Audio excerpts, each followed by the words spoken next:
What's going on, everybody? It's your boy Fetty, and I got Zaid here with me from the Faedaway podcast. Before we start today's episode, we just wanted to come on here and say a special message to a special friend of ours, Philip Sambati, a.k.a. Philo. Rest in peace, Philo. He was taken away from us last week, gone too soon, very young. But, I mean, there's no doubt what kind of impact that he had on everybody, and he was a longtime fan of us in the show, gave us constant feedback and direction on how to position our episodes and how to up our content. So we want to dedicate this episode to Philo, and we love you, we miss you, and we're thinking of you and your family. Condolences to the family, prayers for the family and all of his friends, that were close to him. And right now we're going to have a short video from Norman Powell, very, very, very heartwarming video that his friend George and friends, made for him, during his battle. So, watch the video, think about him, smile when you see it, and, rest in peace, Philo. Axios. Hey, Philo, how you doing, man? It's Norman Powell. Just want to say thank you for being a fan, coming from you at Disneyland in this bubble. We appreciate your love and support, man, and we're thinking about you.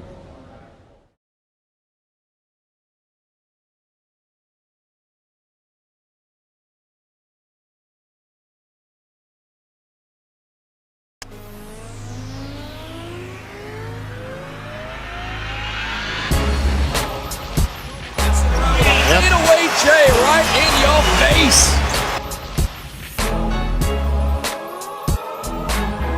Welcome back to the Faedaway podcast, episode number 14. Ooh. Is it 14? 14. It's 14. Good guess. It's Good guess. Tyler Hero episode. Wow. I don't know. Wow.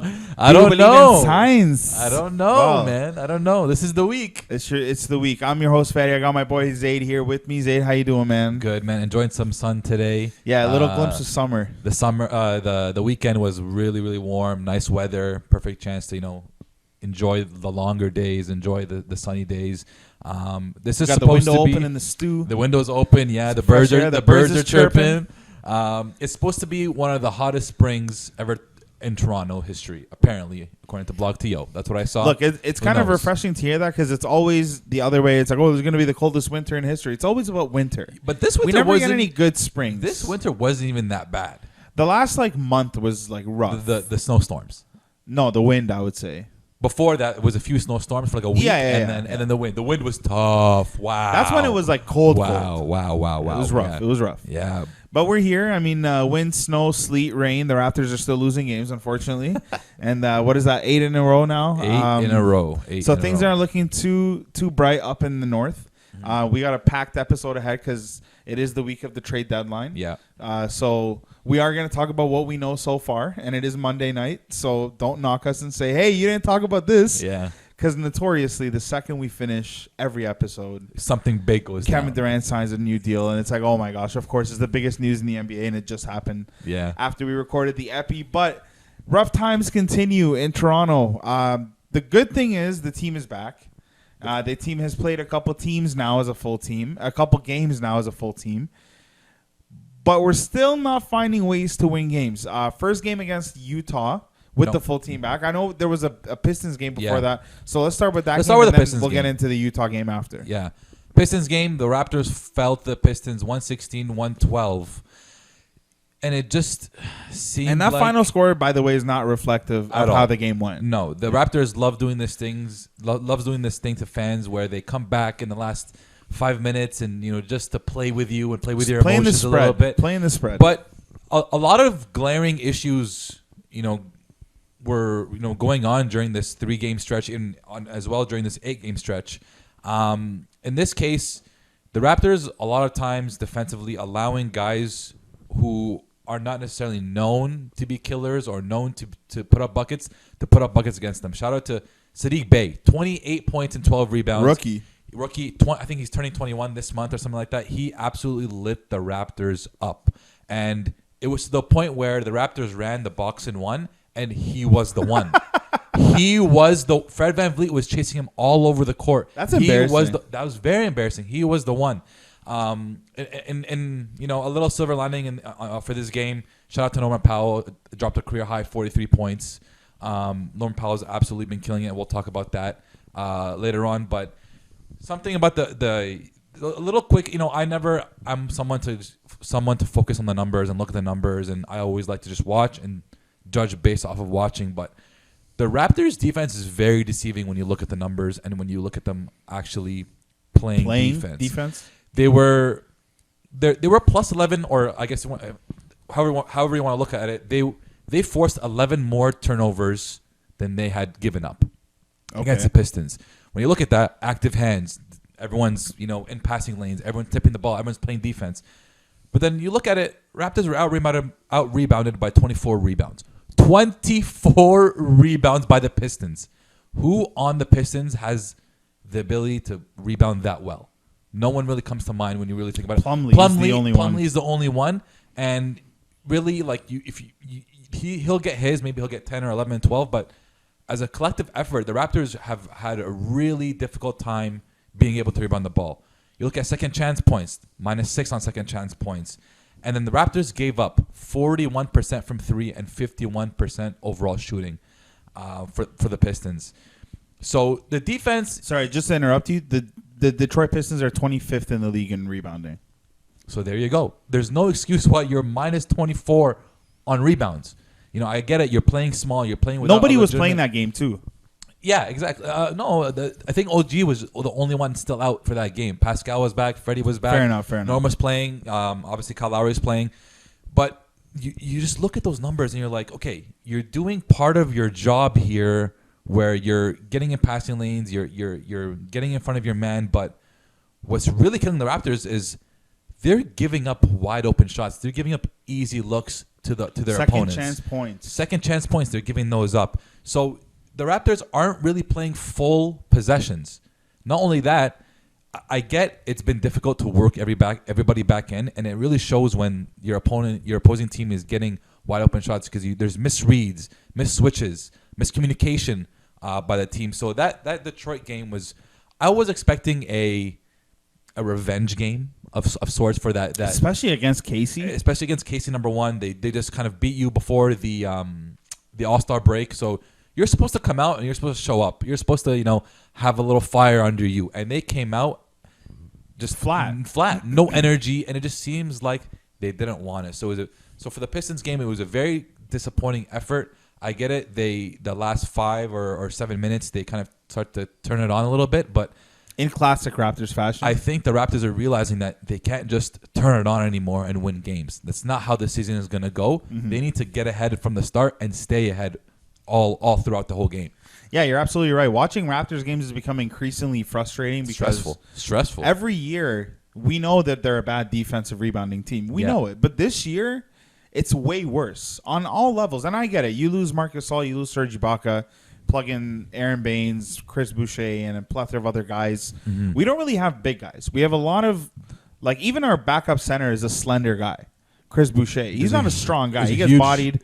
Gets thrown around, gets bullied. Yeah, he holds his own offensively. Shout out to him. He gets his blocks numbers, but that's also another thing that's deceiving is Chris Boucher's block numbers. Yep, because they are a lot, and he does get a lot of blocks. But how many times is Chris Boucher going to give up an offensive rebound because he can't box out? Or how many times is he going to foul a 3-point shooter, put him at the line for 3? Or how many times is he going to give up the offensive rebound, then foul the big man, give up either an and one or another set of free throws?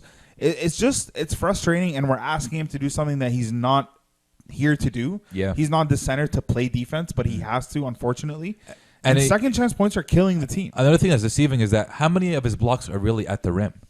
A lot of his blocks are on the perimeter, blocking 3-point shots, the best in the jump league at shooters. that. Yeah, he's the best in the league at that. But at the rim, the Raptors have a huge deficiency in being able to protect the paint, being able to protect the rim. Guys are getting stuff easy, and when they're getting it easy inside, they're going to get it easy outside as well. So that Detroit game was a very, very frustrating game. The Raptors shot 30% from 3, and almost half of their shots were from 3. So when you're giving up 50% overall, and you're shooting 30% from 3, and half of your shots are coming from 3, it's just not going to work out for you. Yeah. So they've really been living and dying by that 3 this year, and it's shown. It's really shown. Yeah, absolutely. They're actually dead last in rebounding in the league, 30th.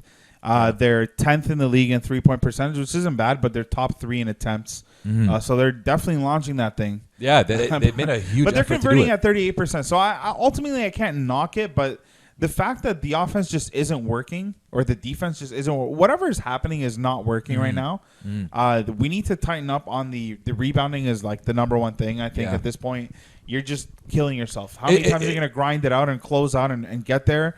And then you're going to give up a long rebound on a three, and then you get an open layup or another open three out of it. It's not just the rebounding. It's also the perimeter defense is just not there. And part of that, why I think it's not there, is the Raptors have been forced to play a lot of zone this year. And that's because they're not only undersized at personnel. Not only undersized at the 5, but you're undersized at the 2, at the 3, depending on who one. you have. Well, the one, you know, if you have a 6-foot point guard, you can make do We with have that. both 6-foot point guards on the team. Kyle and Freddie are defensively they're fairly sound usually. So you give up you have a 6-foot point guard, not a big deal, but it's your wing positions that are small. Your 4 is also small. So a lot of times the Raptors are forced to go small ball 5 with Pascal at the 5, and it's like the perimeter defense. You're forced to play a zone defense. The team are just moving the ball around, getting things inside, getting it outside, kicking it out, and they're getting wide open shots, and the rotations just haven't been there. Yeah. And we can only say fatigue so many times. You know, the Raptors broadcast every game. Now you're starting to see fatigue. Now you're starting to see fatigue in the third and the fourth quarter. But it's like, hey, like everyone's playing, everyone's getting these minutes. The guys who are out for a while, you've been out for a while. I get it, you've been out. You know, some of them might have had COVID, some of them might have not. And you haven't been running, you haven't been exercising, you haven't been, you know, training like you usually do. But we're well, you know, in the season. You can't blame it on fatigue anymore. What frustrating me is when Leo talked about fatigue in the Utah game. It's like Utah's coming off a back-to-back. Yeah, we didn't play last night. Yeah. How are you even uttering the words fatigue right now, or the word fatigue right now? It doesn't make any sense to me. And in the Utah game, to my surprise, they did a pretty decent job against Rudy Gobert. Very surprised about that. You know what I mean? Very surprised. They got killed by, I believe, Joe Ingles had a pretty decent great game. But I mean, Jordan Clarkson was not missing. He's been like the all season. That's the thing. That's the tough thing about it is you can't knock them because they lost to Utah. Utah is the best team in the league record-wise. It was a close game. It was a 2-point game, and that one wasn't a deceptive score. They were actually close the whole time. Yeah, they played their butts off, but that game they showed the ability to be able to hold back the best defensive center, probably the biggest guy in the league. Yeah. But then you get out rebounded by 25 against Miles Plumlee and the Detroit Pistons or Mason, whatever. I never know his name. Well, I mean, the Raptors were out rebounded by 16 in that Jazz game. Yeah, so, and then that Cleveland out rebounded by 20. So it's, you know, I mean, the Raptors didn't perform poorly, I would say, against the Jazz. I think, you know, they were shooting 48% from 3 and from the field. They can't get any better shot well, than can't get any better than that. That game, a lot of it came down to the free throw discrepancy. And that 41 to 14. That was a huge free throw discrepancy. Now, I understand we may be a little bit biased from a Raptors fan perspective, saying, you know, we don't. The Jazz got a bunch of calls that maybe shouldn't have gone their way, and you know what? Sure, but a lot of it also comes down to how many times are you fouling people down low? How many are you moving your feet? How many times are you reaching in? And the Raptors have been one of the worst fouling teams all season. So the discrepancy I get is wildly large, and it shouldn't have been that large, but the Raptors this season have been a high volume fouling team. They're dead last in the league in fouls given up. Exactly, 22 a game. So there you go. So how much can you blame on the refs? I get it. The refs did a lot, but I mean, if you take out maybe 10 free throws, 30, you go 30 to 14. The Raptors still fouled enough to give them 30 free throws. You know what I mean? They're also 15th in free throws attempted, which is not the poor. worst. Not the worst. They're right in the middle. Right in the middle of the pack. And right. Look, another thing I want to bring up, because I understand the frustration when you're watching a game and you see the free throw numbers 41 to 14. But I feel like it's the same fans complaining about the Raptors shooting more than 50% of their offense from the 3-point line that are saying we're getting robbed by the refs. If you're not driving it in, if you're not going to the basket, if you're not going up strong, even when you do go up strong, you're not going to get the benefit of the doubt. That's just common basketball. Anyone who's played, you don't even need to play competitive. Anyone who's just played in the playground, look up you just get any refereed game you've ever participated in. If a referee is watching a game and all you do is launch three, open layup, launch 3, you're never going up strong. So when you do go up strong, you're not going to get the benefit of the doubt. So that's one thing. Another thing is just the numbers. You're not going in. You're not going to shoot. Like, how many times are you going to foul a 3-point shooter? Not many. Not many times. When you shoot more than 50% of your shots from 3, you're not going to go to the free throw line. And on the flip side, when you're giving up way more possessions to the other team and your defense has to figure out, where am I going now, because I thought I was supposed to go on offense. Now I got to figure out, get back to my spot. You're going to give up fouls. Yeah. That's just the reality. You're undersized at the 5. You're going to give up fouls. This is just all a testament to the way the team is constructed and what we've been saying all season. It's not a surprise. Mm-hmm. It's frustrating. It's annoying as hell. And absolutely, you're right. Touch fouls have happened. It's Donovan Mitchell. It's not no scrub in the league. It's Donovan Mitchell. It's Rudy Gobert. They're going to get these calls. But you just got to put your head down and be aggressive. It feels like Pascal, his aggressiveness is completely gone. He's just going to shoot or floater. At this point, I haven't seen much aggressiveness from Pascal. His offensive game hasn't been too bad. I feel like he scores in spurts. I feel like he'll give you like a 15-point third quarter. Yeah. And then 3 points in each other quarter. Oh, my gosh, he had 24 points on the game. That's really good. Yeah. It's like, that's what I was saying. When did they come? When did they happen? When I was taking a look at the box score, you see Pascal led the team in scoring at 27 points, but he did not have an efficient He's invisible. He did not have an efficient night shooting. And Pascal's game now, especially with the Rudy Gobert matchup, you're not going to get any buckets inside against Rudy Gobert given the size difference. So to have a guy, your main guy, his offense is limited depending on matchup, it gets very tough for the team. So Pascal led with 27 points. 5 other Raptors were in the mid-10s. So, pretty balanced scoring all around. Pascal, Fred, Kyle Lowry had 9, 9, 8 assists respectively. So they're creating the plays. They're creating the offense for the team. What really, and the trend continues from the Pistons game, lack of bench and lack of defense. Raptors were +3 or forced 3 more turnovers than they gave up against the Jazz, but -12 in second chance points. I rebounded by 16.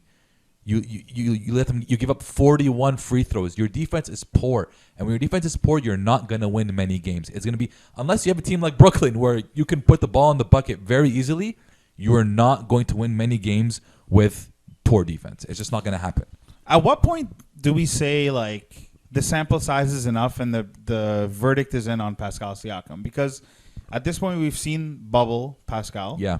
We've seen all this season Pascal. Mm-hmm. But it seems like, and I don't mean to say we should all gang up and turn against our guy. No. But it seems like it's give him a chance. Give him a chance. Don't give up on the guy. Don't give up on, I get it, but when you come in and game out and you show no differences, game in and game out, you show no adjustments to how defenses play you, your shot isn't getting better. You're absolutely lost your 3-point shot. Yeah, like even wide open shots now, it's like, man. He made a name. He made a name for himself off the corner 3, and it's I'm gone. telling you, at this point, when Pascal shoots the 3, as a fan, I'm watching. I'm like.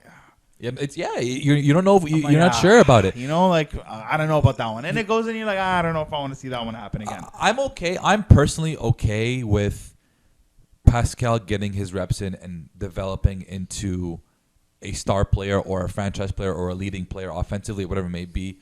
A lot of people are more harsh about that. Because he's getting paid like he's already developed. Right. I agree with that. And that just might have been, I'm not expecting to see improvements game to game in terms of from game to game in terms of his game and what he can do, because to be able to improve your shooting, your ability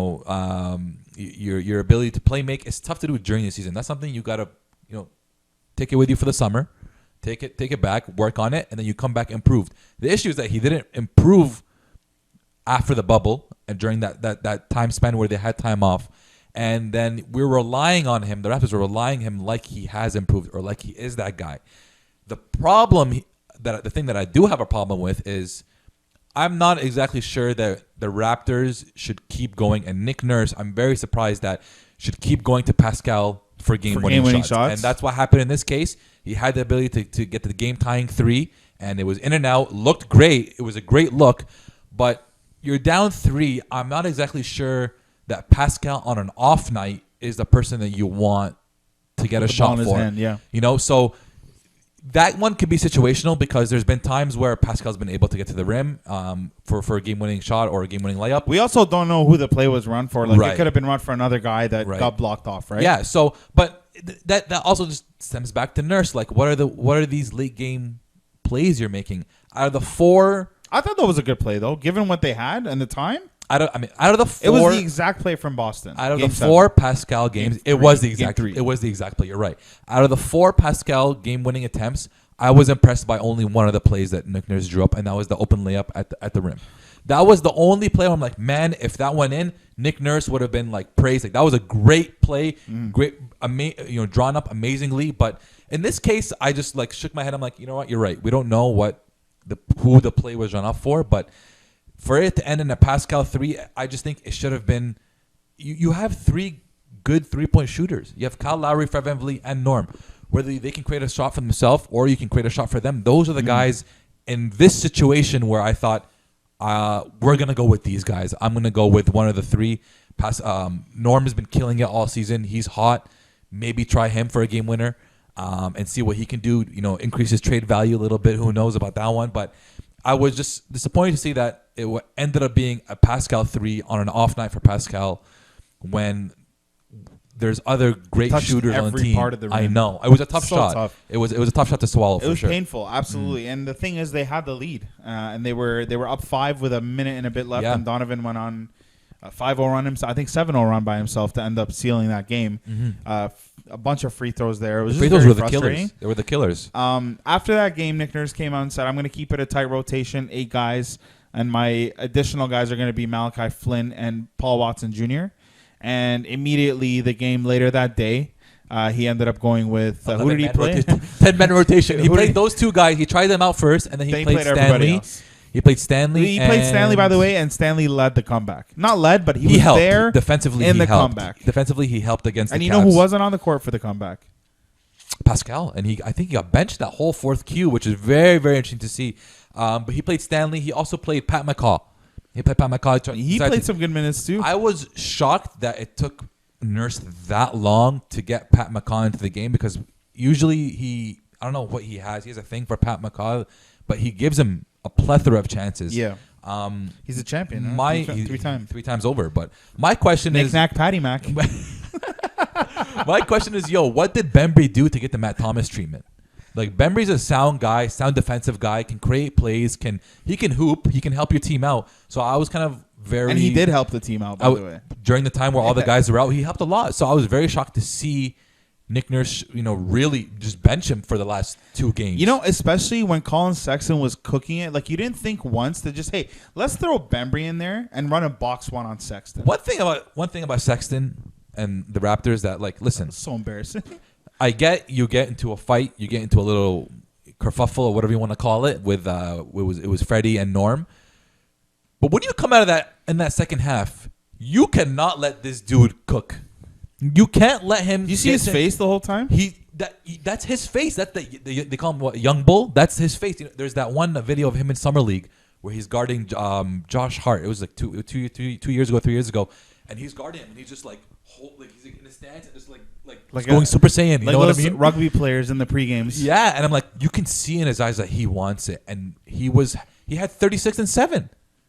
36. You get into a scrap over something he says, fine, defend yourself, but don't let him come out in the second half and eat. You know what I mean? That's something that was really, really bad. In terms of the scoring output, Fred VanVleet, Norm, Kalo, OG all put up numbers 23, 18, 18, 17. They put up well-balanced numbers. No defense. And shout out to D Wade. And that was Dean Wade.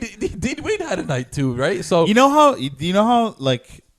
know the feeling of when you check the score app and it's like D Wade from Cleveland is killing it? And you're like, what?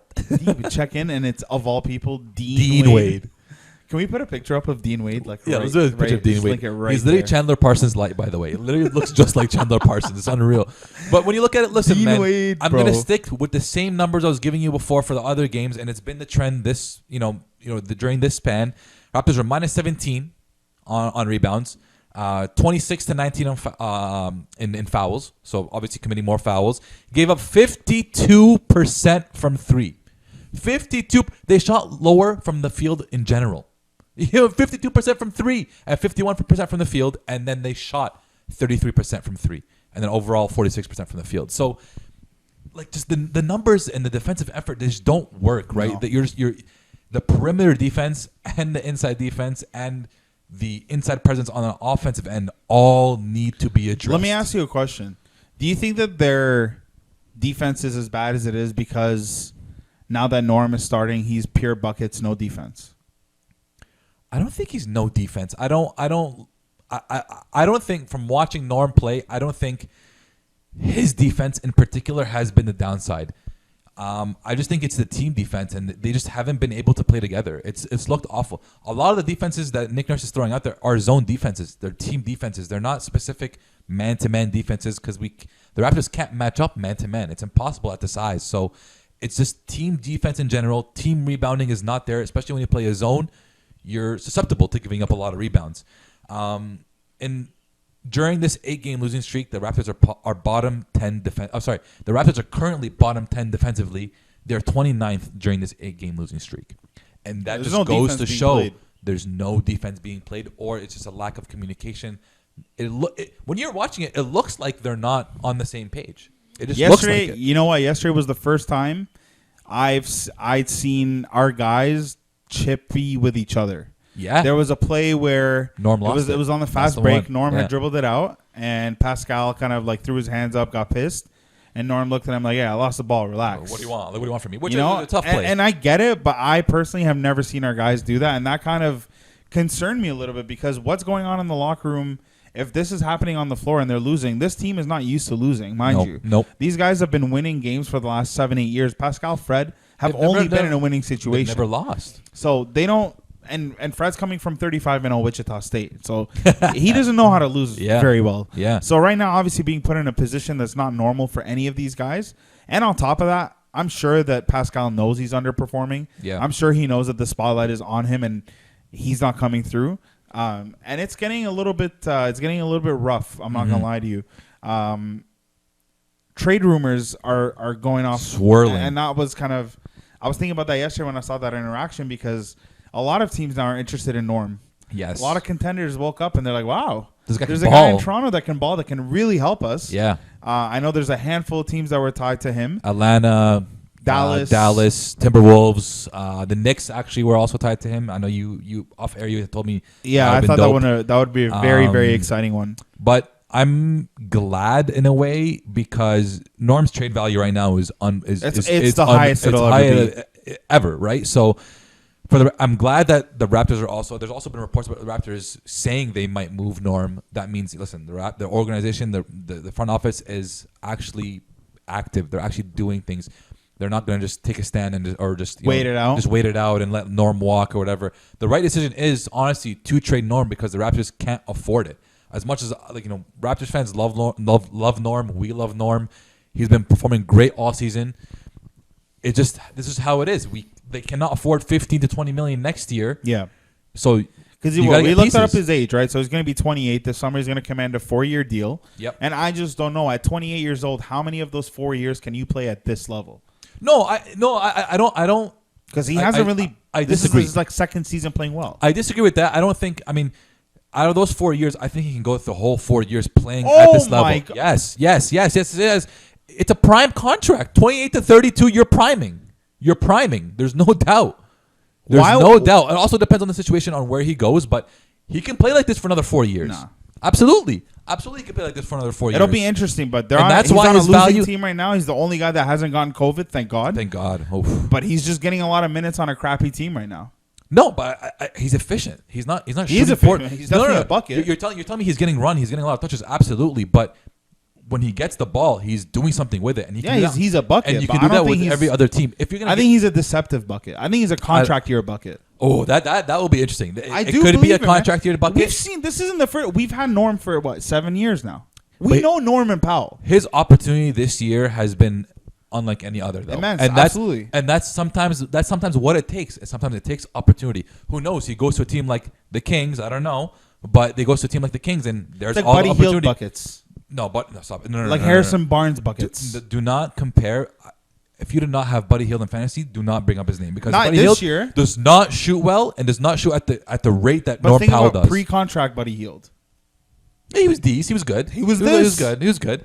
I think Norm can do this at a lower volume for a championship contender. And you know what? That's Another thing, very attractive. Another issue about Norm is that I don't like personally is the 43 rebounds, the 43 points with the 0 rebounds, 0 assists, 0 steals. 0. Yeah. Like you have to do more, in my opinion. You do, in my opinion. You have to at least give me 3 assists. His role, though, is not to do that stuff. His role is to get a bucket. He should be playing defense. He's never had the role of playmaking. He's never had the role of getting other guys involved. He's got to get himself going. Other people got to get him involved, and that's been his role. I'm not knocking the guy. He's definitely having a great season. I just don't think he's going to be a sustainable 4-year contract player. Yeah. I honestly get mad contract year vibes. And he's gonna get a 4-year deal from someone. It depends where he goes. I mean, if he's not gonna get a 4-year deal from a contender. We know that because they're gonna get him on a 1-year rental. Hey man, look, the Clippers gave 2 4-year deals last year to guys named Marcus Morris and Luke Kennard. Hey, unless you can move them, I'm saying unless you can move them, anything's possible. Anything's possible unless you can move them. But in terms of the contenders that I'm thinking about right now, they're money tight. You know, they just can't afford a free agent Norm like. You look at Utah; they're money tight with they have Donovan Mitchell. They're gonna have Gobert, 200 millies. You have the Lakers, who are money tied in a bunch of guys because of Clutch Sports. They just have to make some moves.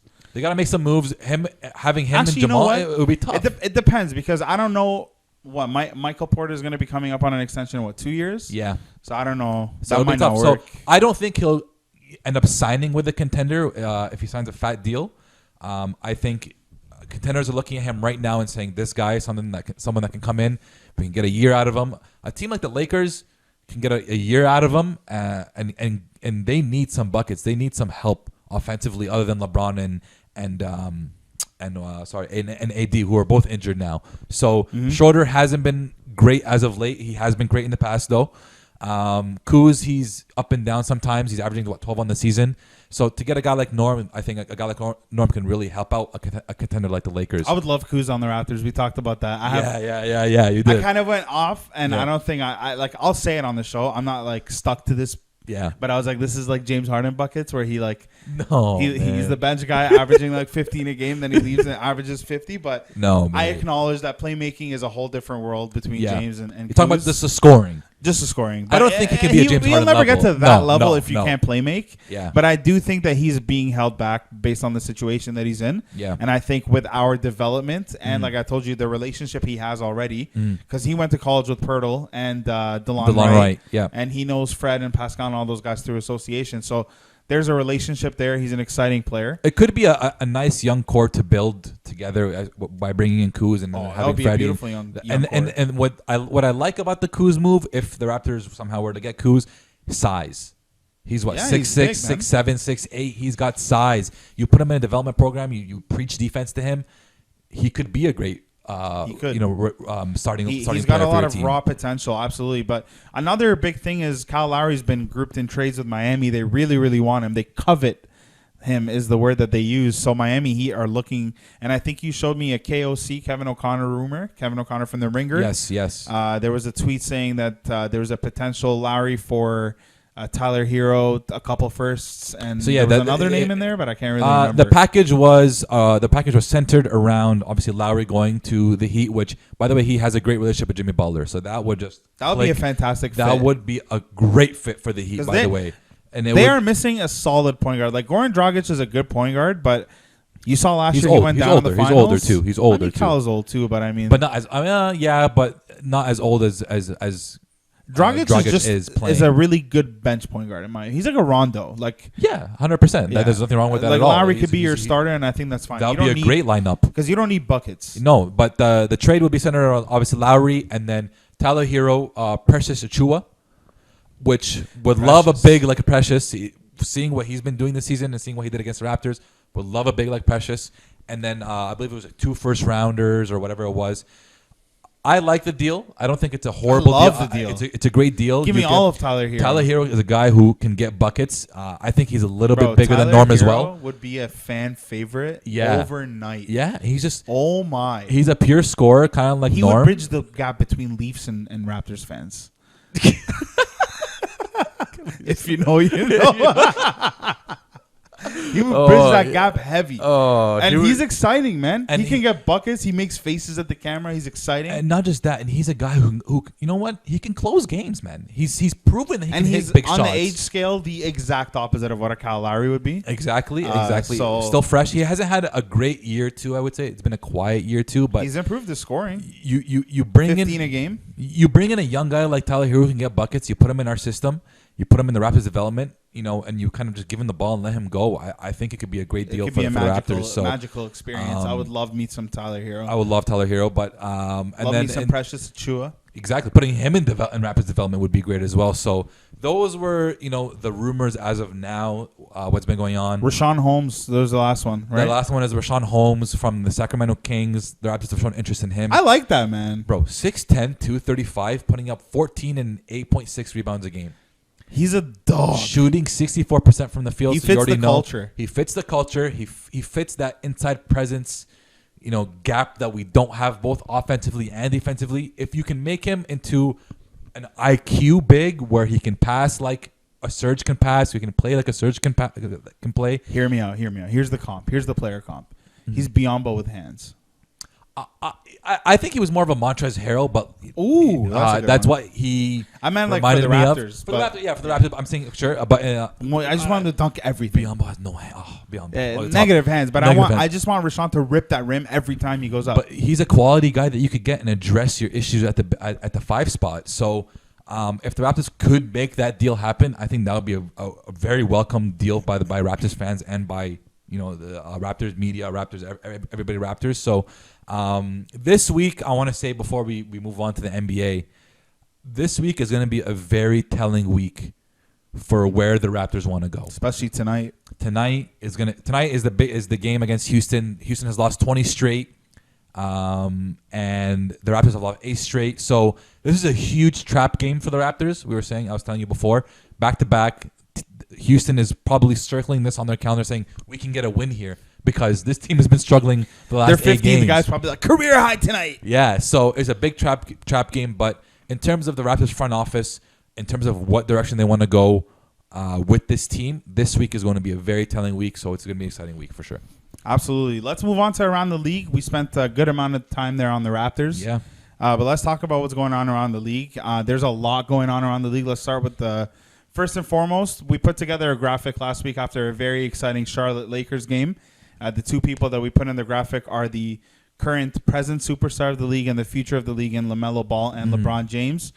Both have since been injured. LeBron James went down first with an ankle injury. Or bad luck, eh? Damn it. Yeah, I know. Damn. He went down with the ankle injury, and then the second one, I believe, was LaMelo Ball. He fractured his wrist, so he's going to be out for the season. The season, man. Let's talk about LaMelo Ball first because there's a lot of implications here. I think with LeBron too, but more so with LaMelo with regards to the Rookie of the Year awards because he essentially had it in the bag. It was his to lose. But right now with the way Anthony Edwards has been producing in the last couple of weeks, with LaMelo potentially missing the whole season, I think it's going to sway over to Anthony. Ultimately, it's going to be games over the impact in those games that he played because, like last year, a little bit of John Moran, Zion Williamson kind of thing. I'm sad, personally. I think it's terrible for the product of the league. For sure. It's terrible for Charlotte. Yep. There's a lot of things that I'm sad about, man. We're getting robbed. What do you think about this? LaMelo's your guy. It sucks, man. This is a guy who he was leading every stat category amongst rookies. Clear Rookie of the Year. Deserves it the most. And it sucks that something like an injury had to happen for him to basically, it's out of his control. He doesn't get a chance to prove or continue proving why he is the Rookie of the Year. I saw, what's his name tweet? D'Angelo Russell tweeted right when he heard the news about LaMelo, he tweeted like a yawn face and tagged Anthony Edwards. That's whack. Because you're essentially giving this guy the award because the top runner is out of the race. So as somebody like Anthony Edwards, I think as long as he keeps doing what he's been doing the last few weeks, he's going to win the award. And that's the effect that an injury has on an award. Your availability matters. How 100%. Much you play matters. Joel Embiid, if he were out for the season with that knee injury, that would have mattered. He would have lost that MVP immediately. Think about even right now, the 2 weeks in the off. time that he's missed, Damian Lillard has elevated his case for MVP, and that's part of the game. Injuries are part of the game. So unfortunately, I don't think LaMelo Ball is going to get the Rookie of the Year anymore. It will go to Anthony Edwards as long as he keeps putting up the numbers he's been putting up, and that's the effect that injuries have. It's unfortunate. LaMelo definitely deserves it, and I love what he's done all season. Get better, LaMelo, because year 2 hopefully is going to be even better, and we'll love to see him back on the court. I was very excited to see some playoff LaMelo basketball. I know. He turned things around in Charlotte. They're going to really miss him there. Mm-hmm. Devontae Graham's probably celebrating. He's going to get his job back. But other than that, I think everyone in Charlotte's feeling a little bit down right now. Yeah. Orlando Magic, Aaron Gordon finally 4 years too late, requested trade. So he's a low-key asset that I feel like not many people are thinking about. Yeah. And I want to preface by saying people thought Blake Griffin was washed in his first game. He had a dunk. I'm not saying he's great. I'm not saying he's going to come back and average 20 and 10.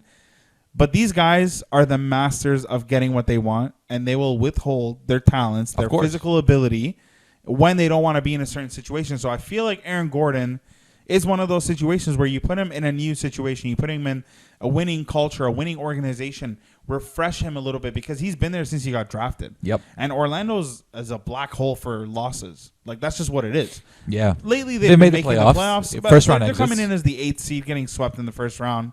Before that, they were really embarrassing. So it's not really the greatest situation to be in, I understand. So throwing him in a winning situation could turn things around. He's very athletic. Like we said, he's big. He's got the size. He can shoot. So, man, Aaron Gordon can be a really good piece to a couple of teams that I think, you know who could use him? Who could use Denver? I think could use him. Absolutely. I know you said like that Jeremy Grant role that they're missing so hard could be a great team for him. What do you think about this? He requested, part of his trade request was to be traded to a contender that has that's a big market and has marketability for his own personal brand. Which I'm like, yo, listen, bro, like. Just win Just first. go win, bro. Just go play well first, and then worry about marketing your brand. Look, Dame plays in Portland, and he's the most marketable player in the league. So exactly, this is such a weak man. I'm so pissed you said that. Yeah, that's such a weak-minded request. Exactly. Who are and you? So for him, honestly, who is this guy? We talked about this before off air. Obviously, even bringing him to the Raptors would be obviously. This is despite the Kyle Lowry, Aaron Gordon beef. I'm not saying we bring him to the Raptors. I'm saying a guy his size, his athletic ability, his talent would be a great fit for the Raptors. Just using it, just him being able to play defense, him being able to be a guy that can get you a bucket when he really wants to. Because we've seen flashes of him showing his offensive game when he really wants to play. So somebody as athletic as him, being able to guard multiple positions would be. You guys want to go to a big market team. I said Miami last week. You didn't like that much. So, who knows? No, maybe man, he seems like such a baby. You think he'd last in Miami? You need to be cut from a different cloth in Miami. Miami can change careers, though. You know what I mean? Like, you never know. Yeah, what but can you gotta happen want there. to change. Like Deion Waiters went in there and didn't work out. Yeah, and he got shipped. You know whatever. what I mean? He got shipped for getting high off gummies, but whatever. Out of the trade rumors that obviously AG was a big one. I haven't heard many movements outside of those guys. It's been a relatively slower deadline NBA wise. It's gonna go off, I think. It's gonna go off in a couple of days. Obviously, we're 3 days away from the trade deadline. It's been a very busy one for the Raptors. Should be a busy one for the Raptors. Mm-hmm. So it'll be very interesting to see what happens. No deals as of yet. I literally have Twitter open, looking through things happening. Nothing happened yet. So. It'll be something that we go through later on, definitely. Quick hitters before we get out of here, and you can comment if you want. Rockets make some history, become the 8th team ever in NBA history to lose 20 or more. I feel bad for the coach. I feel very bad for Coach Silas. There's a meme, not a meme, but there's a picture going around. There's an interview going around of him just head down in the post-game interviews. He kind of just inherited a really crappy situation. He grinded 20 years to be a head coach. He's been waiting his whole life for this. So I'm hoping it turns around for them. Not tonight, though. Let the Raptors win one tonight, and then next game, do whatever you want. There are rumors of bringing Aaron Gordon to Houston. That would be a pretty big market team for him. That would be a big market team for him. That team is just kind of, they don't know where they want to go with that team yet. Yeah, what's the difference? Where do you play him and Christian Wood? 4 and 5, 4 4, 3, 5? 4, 5, 3. If you want to go big 3, I said we 3. already said he can't play. You said he can't play the 3. I said he can. I think he can. You can go big at the 3. But I feel bad for Coach Salas. I hope it kind of turns around, not tonight, but later on. I hope it turns around for him. They start winning some games down there. For sure. Another one, Tobias Harris is carrying Philly now without Joel Embiid. Does this change people's perspective or your perspective on his MVP case? No. On Joel Embiid's MVP case, not at all. Joel Embiid has been the clear leader of this team, has been clearly leading them to wins.